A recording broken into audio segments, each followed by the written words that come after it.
ಬಂಧುಗಳೇ ನಮಸ್ಕಾರ. ಇವತ್ತು ನಾವು ಜಂಗಮಕೋಟೆ ಹೋಬಳಿ 13 ಹಳ್ಳಿಗಳಲ್ಲಿ ರೈತರ ಕೃಷಿ ಭೂಮಿಯನ್ನು ಭೂಸ್ವಾಧೀನ ಮಾಡಿಕೊಂಡಿರೋದ್ರ ವಿರುದ್ಧ ಬೈಕ್ ಜಾಥಾದಲ್ಲಿ ಪಾಲ್ಗೊಂಡಿದ್ದೇವೆ. ನೋಡಿ ಇಲ್ಲಿ ಎದುರುಗಡೆ ಸುಮಾರು ಎಷ್ಟು 1000 ಎಕರೆ ಏನು ಹೆಸರು ನಿಮ್ದು? ಅಜಿತ್ ಕುಮಾರ್ ಅಂತ ನಮ್ಮ ಜೊತೆಗಿದ್ದಾರೆ. ಅವರ ಹಳ್ಳಿ ಇದು ನಡುಪಿನಾಯಕನಹಳ್ಳಿ ಅಂತ. 1000 ಎಕರೆ ಇದೇ ಹಳ್ಳಿಯ 2823 ಎಕರೆಯಲ್ಲಿ 1000 ಹಳ್ಳಿ ಇವರದೇ ಹಳ್ಳಿಯ ಜಮೀನು. ಅದರಲ್ಲಿ ನೋಡಿ ನೂರಾರು ಎಕರೆಗಳಲ್ಲಿ ಇಲ್ಲಿ ಕೃಷಿ ಮಾಡಿದ್ದಾರೆ. ರೇಷ್ಮೆಗೆ ಅಲ್ಲಿ ಚಪ್ರ ಹಾಕಿದ್ದಾರೆ. ಚಪ್ರ ಹಾಕಿರೋದು ದ್ರಾಕ್ಷಿ ಚಪ್ರ ಏನೇನೆಲ್ಲ ಬೆಳೀತಾರೆ ಅಜಿತ್ ಇಲ್ಲಿ? ದ್ರಾಕ್ಷಿ ಬೆಳೀತಾರೆ, ಮಾವಿನಹಣ್ಣು,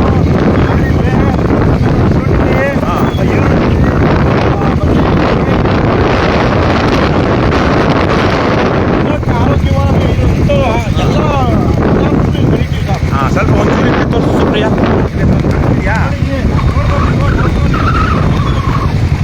ಕಾಣಿಸ್ತಾ? ಈಗ ನೌಕೋಲ್ ಇದು 45 ನಿಮಿಷ.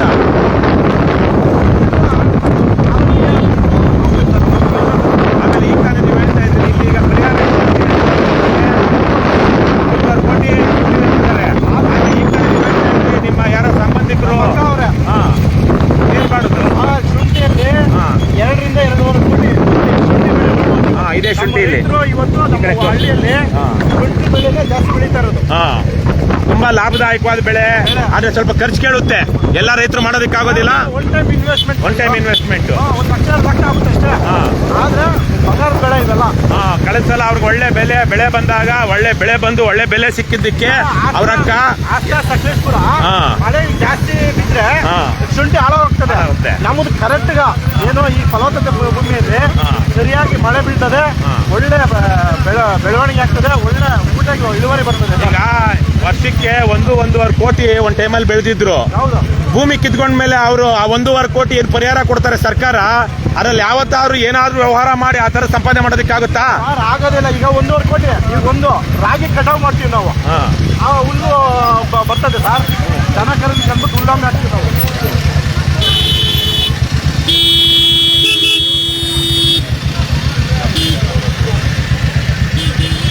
ನೋಡಿ ಬಂದು ನಿನ್ನೆ ಆ ಕಡೆನೆ ಹೋಗಿದ್ವಿ, ಈಗ ಬಸಪಟ್ಟಣ ಹೋಗೋಣ ಅಂತಿದ್ದಾರೆ.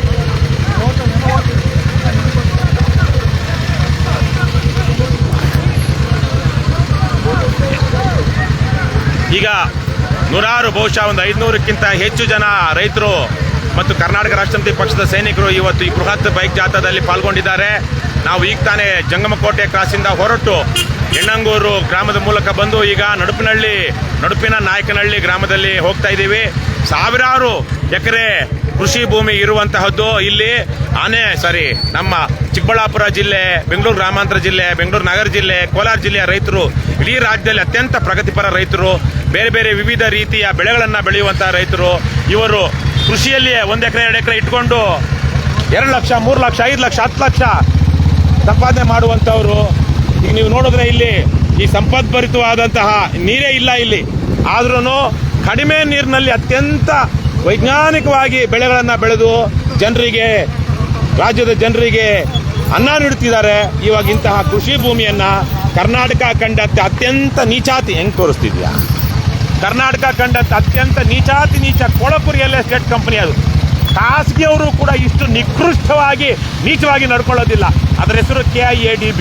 ಲಕ್ಷಾಂತರ ಎಕರೆಗಳನ್ನು ಕರ್ನಾಟಕ ರಾಜ್ಯದಲ್ಲಿ ಕೈಗಾರಿಕೆಗಳ ಅಭಿವೃದ್ಧಿಗಾಗಿ ಮಾಡಬೇಕು, ಕೈಗಾರಿಕಾ ಪ್ರದೇಶಗಳ ಅಭಿವೃದ್ಧಿಗಾಗಿ ಬೇಕಿದ್ದು ಕೈಗಾರಿಕೆಗಳನ್ನು ತರಬೇಕು ರಾಜ್ಯಕ್ಕೆ ಅಂತೇಳಿ ಅಕ್ವೈರ್ ಮಾಡ್ಕೊಂಡಿದ್ದಾರೆ, ಸ್ವಾಧೀನ ಮಾಡ್ಕೊಂಡಿದ್ದಾರೆ. ಆದರೆ ಕಳೆದ 10-15-20 ವರ್ಷಗಳಲ್ಲಿ ಲಕ್ಷಾಂತರ ಎಕರೆ ಸ್ವಾಧೀನವನ್ನು ಮಾಡ್ಕೊಂಡಿದ್ರು. ಅಲ್ಲಿ 5% ಅಷ್ಟು ಜಾಗ ಅಲ್ಲಿ ಅವರು ಅದನ್ನ ಸದ್ಬಳಕೆ ಮಾಡ್ಕೊಂಡಿಲ್ಲ. ಅಷ್ಟು ಲಕ್ಷಾಂತರ ಎಕರೆಗಳನ್ನ ಈಗ ರೈತರ ಭೂಮಿಯನ್ನ ಅವರು ಬರಡು ಮಾಡಿಟ್ಕೊಂಡಿದ್ದಾರೆ ಹೊರತು ಅಲ್ಲಿ ಕೃಷಿ ಚಟುವಟಿಕೆ ಜನ ಏನು ಅನ್ನ ತಿಂತಾ ಇದ್ರು ಆ ಜಮೀನುಗಳ ಮೂಲಕ ಅದನ್ನ ಆ ಜೀವನೋಪಾಯವನ್ನ ಕಲ್ಸ್ಕೊಂಡಿದ್ದಾರೆ. ನೋಡಿ ಅಲ್ಲಿ ಆ ಕಡೆ ತೋರಿಸಿ ಅದನ್ನ ಮಾಡಿ. ಇಲ್ಲಿ ದ್ರಾಕ್ಷಿ ಎಂತಹ ಚೆನ್ನಾಗಿ ಇಲ್ಲಿ ದ್ರಾಕ್ಷಿ ಬೆಳೆದಿದ್ದಾರೆ ನೋಡಿ. ಒಳ್ಳೆ ಬಂಡವಾಳನೂ ಚೆನ್ನಾಗಿ ಹಾಕ್ತಾರೆ, ಕಷ್ಟಪಡ್ತಾರೆ ನೋಡಿ. ಅಲ್ಲಿ ಒಳಗಡೆ ನಿಮಗೆ ಕಾಣಿಸೋದಿಲ್ಲ ಸರಿಯಾಗಿ, ಆದರೆ ಬಹಳ ಚೆನ್ನಾಗಿ ದ್ರಾಕ್ಷಿ ಬೆಳೆದಿದ್ದಾರೆ.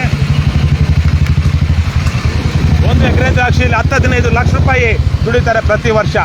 ಇಲ್ಲಿನ ರೈತರು ಬಹುತೇಕರು ಇವಾಗ ಕೃಷಿ ಮಾಡ್ತಿರುವಂಥ ರೈತರು ಯಾರು 30-40 ದಾಟಿರುವಂತಾರೆ, ಬಹುತೇಕವಾಗಿ 40 ದಾಟಿರುವಂಥವ್ರು. 30-35 ಸುಮಾರಿಗಿಂತ ಅದಕ್ಕಿಂತ ಕೆಳಗೆ ಇರೋರು ಬೇರೆ ಬೇರೆ ರೀತಿಯ ಜೀವನೋಪಾಯವನ್ನು ಹುಡುಕೊಂಡಿದ್ದಾರೆ. ಆದರೆ ಈ 30-35 ದಾಟಿದಂಥವ್ರು ಜಮೀನುಗಳನ್ನು ಕಳ್ಕೊಂಡ ಮೇಲೆ ಆ ರೈತರು ಬೇರೆ ಇನ್ಯಾವ ಉದ್ಯೋಗಕ್ಕೂ ಯಾವುದೇ ಉದ್ಯೋಗಕ್ಕೆ ಬೇಕಾದಂತಹ ಸ್ಕಿಲ್ಸು, ಕೌಶಲ್ಯ ಅವರಿಗಿಲ್ಲ. ಹಾಗಾಗಿ ಅವರು ಬೇರೆ ಏನು ಟೈಮ್ ಪಾಸ್ಗೆ ಬೇರೆ ದುರಭ್ಯಾಸಗಳನ್ನು, ದುಶ್ಚಟಗಳನ್ನ ಕಲಿಬೇಕೇ ಹೊರತು ಅವರಿಗೆ ಸಿಕ್ಕಿರುವಂಥ ಪರಿಹಾರದಲ್ಲಿ ಒಂದು ಒಳ್ಳೆಯ ಬದುಕು ಕಟ್ಕೊಳ್ಳೋದಕ್ಕೆ ಆಗೋದಿಲ್ಲ. ಒಂದು ಕಡೆ ಆ ರೀತಿಲಿ ಹೌದು ಅಭಿವೃದ್ಧಿ ಆಗಬೇಕು. ಸರ್ಕಾರ ಕಾರ್ಖಾನೆಗಳನ್ನು ತರಬೇಕು, ಕೈಗಾರಿಕೋದ್ಯಮಿಗಳನ್ನು ಉತ್ತೇಜಿಸಬೇಕು, ಉದ್ಯೋಗ ಸೃಷ್ಟಿ ಆಗಬೇಕು, ಆರ್ಥಿಕ ಬೆಳವಣಿಗೆ ಆಗಬೇಕು.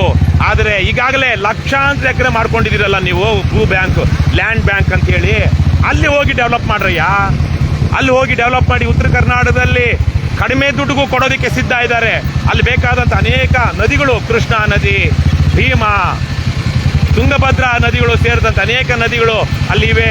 ಅಲ್ಲಿ ನೀರಿಗೂ ಅನುಕೂಲ ಇದೆ. ಅಂಥ ಕಡೆಗಳಲ್ಲಿ ಹೋಗಿ ಕೆಲವೊಂದು ಕಡೆಗಳಲ್ಲಿ ಮಾಡಿ, ಬರೀ ಬೆಂಗಳೂರು ಸುತ್ತಮುತ್ತನೇ ಯಾಕೆ ಈ ಅಭಿವೃದ್ಧಿ ಅಂತೇಳಿ ಇಲ್ಲಿ ಬೆಂಗಳೂರು ಸುತ್ತಮುತ್ತಲ ಇರುವಂಥ ರೈತರನ್ನ ಒಕ್ಕಲೆಬ್ಬಿಸ್ತಾ ಇದ್ದೀರಾ? ರಾಜ್ಯಾದ್ಯಂತ ಸಮಗ್ರ ಪ್ರಾದೇಶಿಕ ಅಸಮಾನತೆಯನ್ನು ತೊಲಗಿಸಿ ಸಮಗ್ರ ಅಭಿವೃದ್ಧಿ ಆಗಬೇಕು ರಾಜ್ಯ ಎಲ್ಲ ಕಡೆಗಳಲ್ಲೂ. ಅದನ್ನ ಮಾಡದೆ ಸರ್ಕಾರಗಳು ಎಲ್ಲಿ ಹೆಚ್ಚೆಚ್ಚು ಪರಿಹಾರ ಕೊಟ್ಟು ರಿಯಲ್ ಎಸ್ಟೇಟ್ ದಂಧೆ ಮಾಡಬಹುದು ಅಲ್ಲಿ ಭೂ ಸ್ವಾಧೀನವನ್ನು ಮಾಡ್ಕೊಳ್ಳೋದಕ್ಕೆ ಹೊರಟಿದ್ದಾರೆ. ಇಂಥ ಫಲವತ್ತಾದಂಥ ಭೂಮಿಯಲ್ಲಿ ರೈತರು ಅನ್ನ ಬೆಳೆದು ಕೊಡ್ತಾ ಇದ್ರೆ ಅವ್ರನ್ನ ಒಕ್ಕಲೆಬ್ಬಿಸಿ ಅಲ್ಲಿ ಕಾರ್ಖಾನೆಗಳನ್ನ ತರುವಂಥ ಹೆಸರಲ್ಲಿ ಹೋಗ್ತಿದ್ದಾರೆ. ಇಲ್ಲಿ ಅಕಸ್ಮಾತ್ ಇವತ್ತು ಭೂ ಸ್ವಾಧೀನ ಆದ್ರೂ ಎಷ್ಟೋ ವರ್ಷಗಳಿಗೆ 10-20 ವರ್ಷಗಳಿಗೆ ಇಲ್ಲಿ ಕಾರ್ಖಾನೆಗಳು ಬಂದ್ರು, ಇಲ್ಲಾಂದ್ರೆ ಇಲ್ಲ. ಇಲ್ಲೇ ಪಕ್ಕದಲ್ಲಿ ಈಗ ನಾವೇನು ಬಂದ್ವಿ, ಇಲ್ಲಿಂದ 3-4 ಕಿಲೋಮೀಟರ್ ದೂರದಲ್ಲಿ ಚಿಂತಾಮಣಿ ತಾಲೂಕಿಗೆ ಸೇರಿದಂತಹ ವೇಮ್ಗಲ್ ಇಂಡಸ್ಟ್ರಿಯಲ್ ಏರಿಯಾ ಡೆವಲಪ್ಮೆಂಟ್ ಮಾಡಿದ್ದಾರೆ. ಅಲ್ಲಿ ಚಿಂತಾಮಣಿ ತಾಲೂಕಿಗೆ ಸೇರಿದಂತಹ ಸುಮಾರು 4-5 ಸಾವಿರ ಎಕರೆಯಲ್ಲಿ ಈಗ ತಾನೇ ಶಿಡ್ಲಘಟ್ಟದ ಮಾಜಿ MLA ರಾಜಣ್ಣ ಅವರು ಹೇಳ್ತಾ ಇದ್ರು, ಸುಮಾರು 4-5 ಸಾವಿರ ಭೂಮಿ ಅಲ್ಲಿ ಅಕ್ವೈರ್ ಆಗಿದೆ. ಆದರೆ 3 ಅಥವಾ 4 ಇವರು 4 ಕಾರ್ಖಾನೆ ಅಂದ್ರು, ಜೊತೆಲಿದ್ದವ್ರು ಇಲ್ಲ 3 ಕಾರ್ಖಾನೆ ಅಂದ್ರು. ಸಾವಿರಾರು ಎಕರೆ ಭೂಮಿಯಲ್ಲಿ ಖಾಲಿ ಬಿದ್ದಿದೆ. ಇವ್ರದೆಲ್ಲ ಪರಿಹಾರ ಕೊಡೋದ್ರಲ್ಲಿ ಭ್ರಷ್ಟಾಚಾರ, ಅಲ್ಲಿ ಡೆವಲಪ್ ಮಾಡೋದಕ್ಕೆ ಅಂತೇಳಿ JCBಗಳನ್ನ ತಂದು ರಸ್ತೆ ಮಾಡಿ, ಚರಂಡಿ ಮಾಡಿ, ಹಂಚಿಕೆ ಮಾಡೋದ್ರಲ್ಲಿ ಅದನ್ನ ಕೈಗಾರಿಕೆಗಳಿಗೆ ಅನುಕೂಲವಾಗುವಂಥ ರೀತಿಯಲ್ಲಿ ಲ್ಯಾಂಡನ್ನು ಸಮತಟ್ಟು ಮಾಡಿ ರೆಡಿ ಮಾಡಿಕೊಡೋದಕ್ಕೆ ಅದರಲ್ಲಿ ಭ್ರಷ್ಟಾಚಾರ, ಮತ್ತೆ ಹಂಚಿಕೆಯಲ್ಲಿ ಭ್ರಷ್ಟಾಚಾರ, ಅಲ್ಲೂ ಸಹ ದುಡ್ಡು ತಿಂತಾರೆ. ತಮಗೆ ಬೇಕಾದವ್ರಿಗೆ ಮಾತ್ರ ಹಂಚಿಕೆ ಮಾಡ್ತಾರೆ. ಅಲ್ಲಿ ಆಯಕಟ್ಟಿನ ಸ್ಥಳಗಳನ್ನು ರಾಜಕಾರಣಿಗಳು, KDB ಅಧಿಕಾರಿಗಳೇ ಇಟ್ಕೊಂಡ್ಬಿಡ್ತಾರೆ ಬೇನಾಮಿ ಹೆಸರಲ್ಲಿ. ಈಗೆಲ್ಲ ಭ್ರಷ್ಟಾಚಾರ ಮಾಡಿ ಅವರು ಕೊನೆಗೆ ಕಾರ್ಖಾನೆಗಳೇ ಬರದ ರೀತಿಯಲ್ಲಿ ಮಾಡಿ ಅಲ್ಲಿ ಏನು ಒಂದು ಅನ್ನ ಬೆಳೀತಾ ಇದ್ರು ಆ ಭೂಮಿಯನ್ನು ಬರಡು ಮಾಡ್ತಾರೆ. ಆ ಕಡೆ ತೋರಿಸ್ತಿದ್ವಿ ನೋಡಿ, ಇಲ್ಲೆಲ್ಲ ರೈತರು ನಾನಾ ರೀತಿಯ ವಾಣಿಜ್ಯ ಬೆಳೆಗಳನ್ನು, ಜೊತೆಗೆ ರಾಗಿ. ಈ ಭಾಗದಲ್ಲಿ ನೀರಾವರಿಗೆ ತುಂಬ ಕಷ್ಟ, ಯಾಕಂದರೆ 1-1.5 ಸಾವಿರ ಅಡಿಗಳ ಆಳಕ್ಕೆ. ಹಾಗಾಗಿ ಬಹಳ ಕಷ್ಟಪಟ್ಟು ಬಹಳ ವಿವೇಚನೆಯನ್ನು ಬಳಸಿ ತುಂಬ ಜಾಗ್ರತೆಯಿಂದ ನೀರನ್ನು ಹಿತಮಿತವಾಗಿ ಬಳಸಿ ರೈತರು ಬೆಳೀತಾರೆ. ಆದರೆ ನೀರಾವರಿ ಎಷ್ಟೇ ಬೋರ್ ಹಾಕಿದ್ರು ಸಿಗದೇ ಇರುವಂಥ ಸಂದರ್ಭದಲ್ಲಿ ನೋಡಿ, ಇಲ್ಲಿ ಬಹುಶಃ ಹುರುಳಿ ಇರ್ಬೋದು, ಹುರುಳಿ ಹಾಕಿದ್ದಾರೆ, ರಾಗಿ ಹಾಕಿದ್ದಾರೆ. ಇವೆಲ್ಲ ಒಳ್ಳೆಯ ನೆಲ ನೋಡಿದ್ರೇ ಇಲ್ಲಿ ಎಂತೆಂತಹ ತರಕಾರಿಗಳನ್ನು, ಸೊಪ್ಪುಗಳನ್ನು, ವಿವಿಧ ರೀತಿಯ ವಾಣಿಜ್ಯ ಬೆಳೆಗಳನ್ನು ಬೆಳಿಬಹುದು ಅಂತ ಗೊತ್ತಾಗುತ್ತೆ. ಇಂತಹ ಫಲವತ್ತಾದ ಕೃಷಿ ಭೂಮಿಯನ್ನು ರೈತರನ್ನು ಒಕ್ಕಲೆಬ್ಬಿಸಿ, ರೈತರನ್ನು ಹಾಳು ಮಾಡಿ, ರೈತರ ಕುಟುಂಬಗಳನ್ನು ಹಾಳು ಮಾಡಿ ಇಲ್ಲೇನೋ ಕಾರ್ಖಾನೆ ತರ್ತೀವಿ ಅಂತ ಹೋಗ್ತಾ ಇದ್ದಾರೆ. ಆ ಕಾರ್ಖಾನೆಗಳನ್ನು ತರೋದಿಲ್ಲ, ರೈತರ ಬದುಕು ನಾಶ. ಇದರ ವಿರುದ್ಧವಾಗಿ ಕಳೆದ 156 ದಿನಗಳಿಂದ ಚಿಕ್ಕಬಳ್ಳಾಪುರ ಜಿಲ್ಲಾಧಿಕಾರಿ ಕಚೇರಿ ಮುಂದೆ ಇದೇ ಜಂಗಮಕೋಟೆ ಹೋಬಳಿಯ 13 ಹಳ್ಳಿಗಳ ರೈತರು ಅಲ್ಲಿ ಅಹೋರಾತ್ರಿ ಧರಣಿ ಮಾಡ್ತಾ ಇದ್ದಾರೆ. ಪ್ರತಿ ದಿವಸ ಒಂದೊಂದು ಹಳ್ಳಿಯವರು ಹೋಗಿ ಅಲ್ಲಿ ಧರಣಿ ಮಾಡ್ತಾರೆ. ಅಲ್ಲಿ ಒಂದಷ್ಟು ಹಸುಗಳನ್ನ ಕಟ್ಟಾಕೊಂಡು ಅದನ್ನೇ ಪಕ್ಕದಲ್ಲೇ ತಿಪ್ಪೆ ಮಾಡಿಕೊಂಡು ಅಲ್ಲೇ ಹಾಲು ಕರೆದು ಅಲ್ಲಿ ಪ್ರತಿ ದಿವಸ ಬರುವಂಥ ರೈತರಿಗೆ ಕಾಫಿ, ಟೀ ವ್ಯವಸ್ಥೆ ಮಾಡಿ ಅಲ್ಲೇ ಪ್ರತಿ ದಿವಸ ಬೆಳಗ್ಗೆ, ಮಧ್ಯಾಹ್ನ, ರಾತ್ರಿ, ಬೆಳಗ್ಗೆ ತಿಂಡಿ, ಮಧ್ಯಾಹ್ನ ಊಟ, ರಾತ್ರಿ ಊಟಕ್ಕೆ ವ್ಯವಸ್ಥೆ ಮಾಡಿಕೊಂಡು ಅಲ್ಲೇ ರೈತರು ನೂರಾರು ಸಂಖ್ಯೆಯಲ್ಲಿ ರೈತರು ಪ್ರತಿ ದಿವಸ ಧರಣಿ ಮಾಡಿಕೊಂಡು ಅಹೋರಾತ್ರಿ ಧರಣಿ ಮಾಡ್ತಾ ಇದ್ದಾರೆ. ಆದರೆ ಸರ್ಕಾರ ಇಲ್ಲ. ಸರ್ಕಾರ ಅಂದರೆ ಯಾರು? ರಾಜಕಾರಣಿಗಳು ಮತ್ತು ಈ ಅಧಿಕಾರಿಗಳು. ಇಲ್ಲಿರುವಂಥ MLA JDS MLA ನಂತೆ. ಈ JDS ಕಳ್ಳರು ಅಲ್ಲಿ ಅದು ಬಿಡದಿನಲ್ಲಿ ಬಿಡುದಿನಲ್ಲಿ ಭೂಸ್ವಾಧೀನ ಬೇಡ ಅಂತಾರೆ. ಇಲ್ಲಿರುವ MLA ಇಲ್ಲಿ ತನಕ ಭೂಸ್ವಾಧೀನವನ್ನು ವಿರೋಧಿಸಿಲ್ಲ ಅಂತ ಹೇಳ್ತಾ ಇದ್ರು.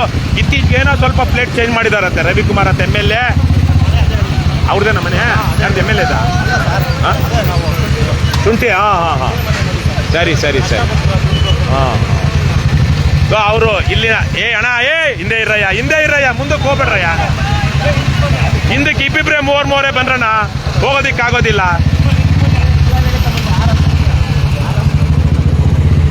ಇಬ್ಬಿಬ್ರೆ ಬನ್ರಪ್ಪ, ಮುಂದಕ್ಕೆ ಹಂಗೆ ಬರ್ಬೇಡಿ. ಏನಿಲ್ಲ, ಮುಂದಕ್ಕೆ ಏನು ಕುಣಿತ ಇಲ್ಲ. ಯಾಕೆ ಕಟ್ ಮಾಡ್ಬಿಟ್ಟ? ಕಟ್ ಮಾಡ್ದ? ಹಾಂ, ಮನೆ ತೋರಿಸು ಇಷ್ಟೊತ್ತು. ಹಾಂ, ನೀವು ಹೇಳಿ ಆ ಮನೆ ತೋರಿಸು ಸುಪ್ರಿಯಾ. ಆ ಕಡೆಗೆ ಹಾಕೊಂಡು ಈ ಕ್ಯಾಮ್ರಾಗೆ ನೋಡಿ. ಇದೊಂದು ಮನೆ ಇದೆ, ಸುಮಾರು 1.5-2 ಕೋಟಿ ಆಗಿದೆಯಾ? ಸುಮಾರು 2 ಕೋಟಿ ಖರ್ಚು ಮಾಡಿ ಒಬ್ಬ ರೈತ ಈ ಮನೆಯನ್ನ ಕಟ್ಟಿದ್ದಾರೆ. ಇದು ಕೇವಲ ಕೃಷಿ ಮಾಡಿ, ರಿಯಲ್ ಎಸ್ಟೇಟ್ ಅಲ್ವಾ? ಏನು ಪಕ್ಕದಲ್ಲಿ ಏನಾದ್ರು ಬಂಡೆ ಗಿಂಡೆ ಮಾಡ್ಕೊಂಡು ಗ್ರಾನೈಟ್ ಮಾಡ್ಕೊಂಡು ಕಲ್ಪನೆ ಮಾಡಿದ ಅಜಿತ್ ಅಲ್ವಾ ನಿಮ್ಮ ಅಕ್ಕನ? ಹಾಂ ಅಲ್ಲ, ಇದ್ಯಾಕೆ ಹಿಂಗೆ ಬಂದ್ಬಿಡ್ತು?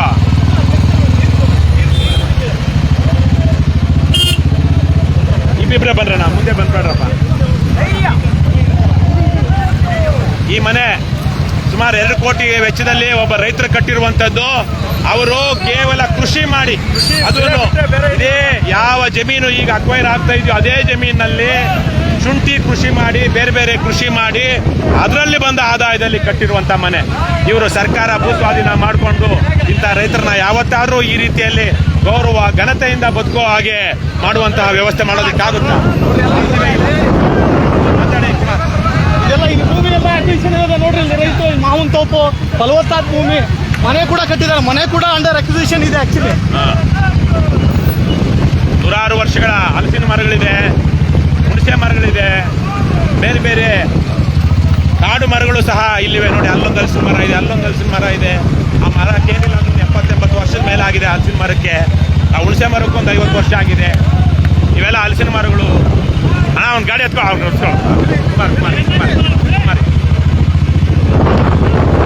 ನೋಡಿ ಇದೆಲ್ಲ ಹುಣಸೆ ಮರ. ಏನಿಲ್ಲ ಅಂದ್ರೆ 40-50 ವರ್ಷ ಆಗಿಲ್ವ ಇದಕ್ಕೆ? ಮರಗಳೆಲ್ಲ ಈಗ ಮತ್ತೆ ಹಾಕಿದಾರಾ? 2 ಎಕರೆಗೆ ಇದೇ ನೆಲದಲ್ಲಿ ಶುಂಠಿ ಅಂತಹ ಒಂದು ಲಾಭದಾಯಕವಾದ ಬೆಳೆಯನ್ನ ವೈಜ್ಞಾನಿಕವಾಗಿ ಬೆಳೆದು ಅವರು ಸುಮಾರು 1.5 ಕೋಟಿ 2 ಕೋಟಿ ಆದಾಯ ಮಾಡ್ಕೊಂಡಿದ್ರಂತೆ 1 ವರ್ಷ 2 ವರ್ಷದಿಂದ. ಅದರಲ್ಲೇ ಮನೆ ಕಟ್ಟಿದ್ದಾರೆ. ಇವಾಗ ಇಂತಹ ರೈತರೆಲ್ಲ ಏನಾಗಬೇಕು? ಬಾರ್ಗೆ ರೆಸಾರ್ಟ್ಗೆ ಹೋಗ್ಬೇಕು ಅಷ್ಟೇ. ಬಾರ್ಗೆ ರೆಸಾರ್ಟ್ಗೆ ಹೋಗಿಷ್ಟು ಅವ್ರು ಬರೋ ಪರಿಹಾರವನ್ನ ಅಲ್ಲಿ ಹಾಳು ಮಾಡಿಕೊಂಡು ಕೊನೆಗೆ ಹೆಂಡತಿ ಮಕ್ಕಳಿಗೆ ಚಿಪ್ಪು.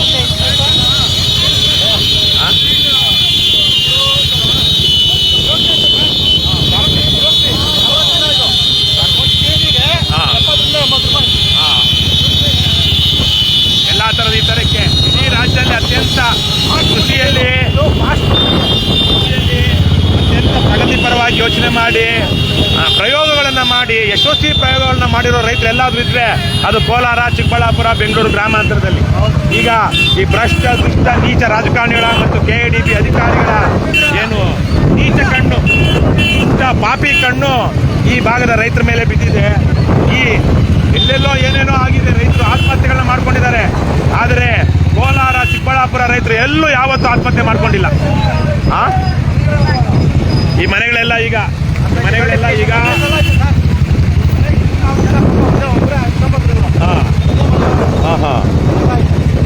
ಇವರೆಲ್ಲ ಮನೆ ನೂರಾರು ವರ್ಷಗಳಿಂದ ಇಲ್ಲಿ ವಾಸ ಮಾಡಿದ್ರು. ಈಗ ಅವರನ್ನೆಲ್ಲ ಎತ್ತಂಗಡಿ ಮಾಡಿಸ್ತಾರೆ. ಇವು ಏನಿಲ್ಲ ಅಂದ್ರೂ 40 ವರ್ಷ ಮೇಲೆ ಆಗಿರುವಂತಹ ತೆಂಗಿನ ಮರಗಳಿವು. 40-50 ವರ್ಷದ ತೆಂಗಿನ ಮರಗಳು.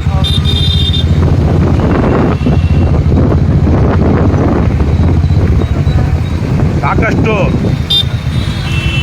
ಸಂಪತ್ತು ಈ ರೈತರು ಸೃಷ್ಟಿ ಮಾಡಿದ್ದಾರೆ. ಈ ಭಾಗದ ರೈತರು ಒಳ್ಳೊಳ್ಳೆಯ ವಾಣಿಜ್ಯ ಬೆಳೆಗಳನ್ನು ಹಾಕಿ ದೇಶದ ಆರ್ಥಿಕತೆಗೆ, ರಾಜ್ಯದ ಆರ್ಥಿಕತೆಗೆ, ಈಗ ಒಬ್ಬ ರೈತ ಈ ಶುಂಠಿ ಬೆಳೆದು ಲಕ್ಷ 5 ಲಕ್ಷ 10 ಲಕ್ಷ 20 ಲಕ್ಷ ರೂಪಾಯಿ ಬೆಳಿತಾನೆ ಅಂದ್ರೆ ಇನ್ಯಾವ ಉದ್ಯೋಗ ಮಾಡಿದ್ರೆ ಇವತ್ತು ಅಂತ ಸಿಗುತ್ತೆ? ಮತ್ತೆ ಈ ರೈತರಿಗೆ ಇದು ಬಿಟ್ಟು ಬೇರೆ ಗೊತ್ತಿಲ್ಲ. ಅವ್ರನ್ನೇನು ಮಾಡ್ತೀರಾ ನೀವು?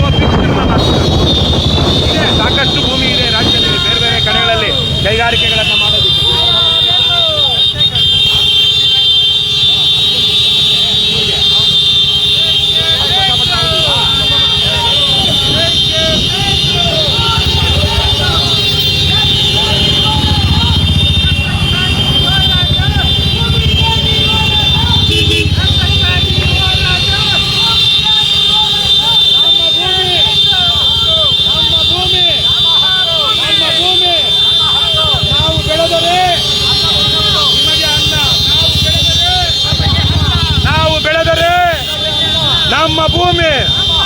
ನಮ್ಮ ಭೂಮಿ. ಜೈ ಜವಾನ್, ಜೈ ಜವಾನ್.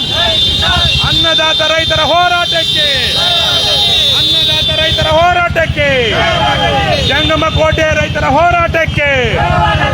ಕೃಷಿ ಭೂಮಿಯನ್ನು ಬಲಾತ್ಕಾರದಿಂದ ಕಿತ್ತುಕೊಳ್ಳಲು ಬಂದಿರುವಂತಹ ಭ್ರಷ್ಟ ಕೆಡಿಪಿಗೆ ಹೇಳಿದಿಕ್ಕಾರ, ಭ್ರಷ್ಟ ಕೆಡಿಪಿಗೆ ಹೇಳಿದಿಕ್ಕಾರ. ತೊಲಗಲಿ ತೊಲಗಲಿ ತೊಲಗಲಿ ತೊಲಗಲಿ. ಅನ್ನದಾತ ರೈತರ ಭೂಮಿಯನ್ನು ಕಸಿಯಲು ಬಂದಿರುವಂತಹ ಭ್ರಷ್ಟ ಸರ್ಕಾರಕ್ಕೆ ಹೇಳಿದಿಕ್ಕಾರ. ಅನ್ನದಾತ ರೈತರ ಭೂಮಿಯನ್ನು ಕಸಿಯಲು ಬಂದಿರುವ ಭ್ರಷ್ಟ ಸರ್ಕಾರಕ್ಕೆ ಹೇಳಿದಿಕ್ಕಾರ. ನಮ್ಮ ಭೂಮಿ, ನಮ್ಮ ಭೂಮಿ. ನಾವು ಬೆಳೆದರೆ ನಿಮಗೆ ಅನ್ನ, ನಾವು ಬೆಳೆದರೆ ನೋಡಿ ಬಂಧುಗಳೇ, ಇಲ್ಲಿ ಆ ಕಡೆ ಆಗ್ತದೆ ಅಲ್ಲೆಲ್ಲ ರೈತರು ಹೈನುಗಾರಿಕೆ ಮಾಡ್ತಿದ್ದಾರೆ. ಸುಮಾರು ಮೊನ್ನೆ ನಾನು ಮಾತಾಡಿದಾಗ, ನಿನ್ನೆ ಮಾತಾಡ್ತಿದ್ದೆ, ಕೇವಲ ಒಂದು ತಿಂಗಳಿಗೆ 4 ಹಳ್ಳಿಗಳ ಜನ ಸುಮಾರು 1.25 ಕೋಟಿ, ಹತ್ರ 2 ಕೋಟಿ ರೂಪಾಯಿಯ ಹೈನುಗಾರಿಕೆಯನ್ನು ಮಾಡ್ತಾ ಇದ್ದಾರೆ. 2 ಕೋಟಿ ರೂಪಾಯಿ ಬಟವಾಡೆ ಆಗ್ತಾ ಇದೆ ರೈತರಿಗೆ. ಈ 4 ಹಳ್ಳಿಗಳ, ಇಲ್ಲಿ ಇರುವಂತ ಕೇವಲ 4 ಹಳ್ಳಿಗಳ ರೈತರಿಗೆ ಒಂದು ತಿಂಗಳಿಗೆ ಸುಮಾರು 2 ಕೋಟಿ ತನಕ ಆದಾಯ ಬರ್ತಾ ಇದೆ. ಇನ್ಯಾವ ಉದ್ಯೋಗ ಸೃಷ್ಟಿ ಮಾಡ್ತಾರೆ ಇವರು ಇಲ್ಲಿ ಇದನ್ನೆಲ್ಲ ಹಾಳು ಮಾಡಿ? ಈಗಾಗಲೇ ಲಕ್ಷಾಂತರ ಎಕರೆ ಭೂಮಿ ಖಾಲಿ ಇದೆ ನೋಡಿ. ಕುರಿ ಹಾಕೊಂಡು ಸಾಕ್ತಿದ್ದಾರೆ, ನಡೀತಿದೆ, ಹೈನುಗಾರಿಕೆ ನಡೀತಿದೆ.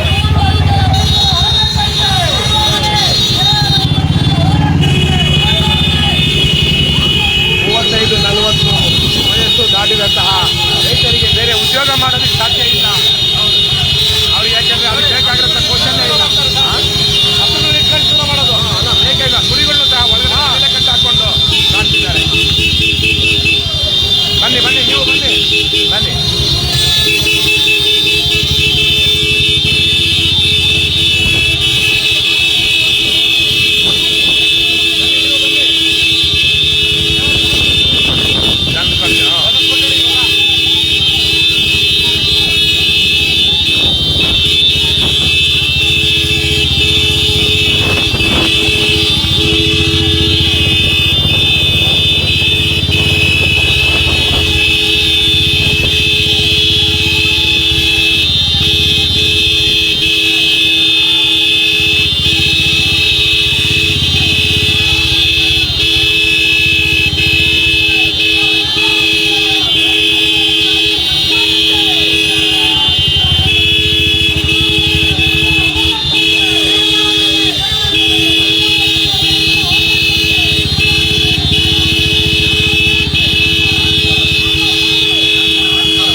ಮರಗಳು 100 ವರ್ಷದ ತೆಂಗಿನ ಮರಗಳು ಇವು. ಹಾಂ,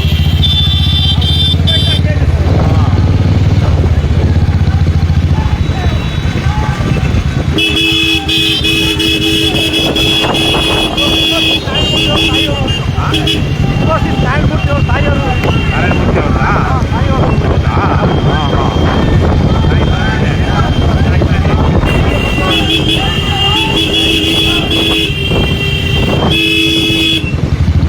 ಆ ಥರದ ಈಗ ನಮ್ಮ ಸ್ನೇಹಿತರು ಇಲ್ಲಿ ರೈತ ಬಂಧುಗಳು ಹೇಳ್ತಾ ಇದ್ದಾರೆ, ಈ ಊರು ನಡುಪಿನಹಳ್ಳಿ ಇನ್ಫೋಸಿಸ್ನ ನಾರಾಯಣಮೂರ್ತಿ ಅವರು ಇದಾರಲ್ವಾ, ಅವರ ತಾಯಿಯ ತವರು ಮನೆ ಇದು ಅಂತ. ಹಾಗಾಗಿ ನಾರಾಯಣಮೂರ್ತಿ ಅಂತವ್ರು ಸಹ ತಮ್ಮ ಅಜ್ಜಿ ಮನೆಗೆ ಅನೇಕ ಸಲ ಬಂದಿರ್ತಾರೆ. ಮೊನ್ನೆ ಇತ್ತೀಚೆಗೆ ತಾನೇ ಒಂದು 6 ತಿಂಗಳ ಹಿಂದೆ ನಾರಾಯಣಮೂರ್ತಿ ಅವರು ಇಲ್ಲಿಗೆ ಬಂದಿದ್ರು ಅಂತ ಹೇಳ್ತಿದ್ದಾರೆ. ನಾರಾಯಣಮೂರ್ತಿ ಅಂತವರು ಸಹ ಇವತ್ತು ಈ ವಿಚಾರವಾಗಿ ಧ್ವನಿ ಎತ್ತಬೇಕು. ಹೌದು, ಅವರು ಪಾಪ ಲ್ಯಾಂಡ್ ಬೇಕು, ಕಾರ್ಖಾನೆಗಳಿಗೆ ಬೇಕಾಗುತ್ತೆ ಅಂತ ಹೇಳ್ತಾರೆ. ಆದರೆ ಈಗಾಗಲೇ ಸರ್ಕಾರ ಲಕ್ಷಾಂತರ ಎಕರೆ ಇಟ್ಕೊಂಡಿದೆಯಲ್ಲ, ಅಲ್ದ ಅಭಿವೃದ್ಧಿ ಮಾಡಬೇಕು ಅಂತ ಅವ್ರು ಸರ್ಕಾರಕ್ಕೆ ಹೇಳಬೇಕು. ಕೇಳ ಇಲ್ಲ ಅಲ್ಲ, ಆಲ್ರೆಡಿ ರಾಗಿ ಒಂದು ಮಳೆ ಬಂದರೆ, 1-2 ಮಳೆ ಬಂದರೆ ಸಾಕು, ಇಲ್ಲಿ ಒಳ್ಳೆ ರಾಗಿ ಬೆಳೆ ಆಗುತ್ತೆ. 100 ಪಲ್ಲ ಅಂದರೆ 50 ಕಣಗ.